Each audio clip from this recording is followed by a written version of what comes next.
২০২০ সালের জুন মাসে corona lockdown চলাকালীন সময়ে নির্ধারিত সময়ের পরেও মোবাইল ফোনের দোকান খোলা রাখার অভিযোগে বাবা জয়রাজ এবং ছেলে বেনিক্সকে গ্রেপ্তার করে সাথানাকুলম থানার পুলিশ।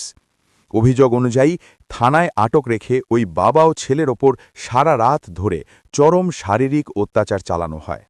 গুরুতর আঘাতের কারণে হাসপাতালে চিকিৎসাধীন অবস্থায় কয়েকদিন পরেই দুজনেরই মৃত্যু হয়। এই ঘটনায় গতকাল ৬ এপ্রিল ২০২৬ তারিখে মাদুরাই জেলা আদালত ৯ জন পুলিশকর্মীকে দোষী সাব্যস্ত করে ফাঁসির সাজা ঘোষণা করেছে। বিচারক জি মুথুকুমারন এই মামলাটিকে বিরলতম থেকে বিরল বলে অভিহিত করেছেন। তিনি বলেন, আইন রক্ষার দায়িত্বে থাকা ব্যক্তিরাই যখন এমন নৃশংস অপরাধ করেন তখন তা সমাজের বিবেককে গভীরভাবে নাড়িয়ে দেয়।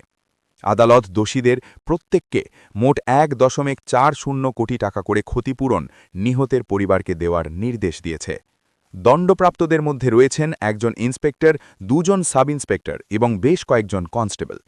এই মামলার ১০ম অভিযুক্ত স্পেশাল সাব ইন্সপেক্টর পলদুরাই বিচারের চলাকালীন করোনায় আক্রান্ত হয়ে মারা যান।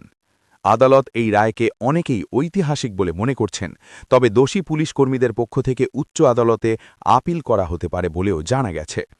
এই ঘটনার পর পুলিশি নির্যাতন এবং হেফাজতে মৃত্যুর মতো বিষয়গুলো নিয়ে নতুন করে আলোচনা শুরু হয়েছে। মানবাধিকার কর্মীরা মনে করছেন এই রায় ভবিষ্যতে এমন ঘটনার বিরুদ্ধে একটি কড়া বার্তা দেবে। এই রায় শুধু একটি পরিবারের জন্য ন্যায় বিচার নয়, বরং আইন এবং মানবাধিকারের প্রতি দায়বদ্ধতার একটি গুরুত্বপূর্ণ দৃষ্টান্ত।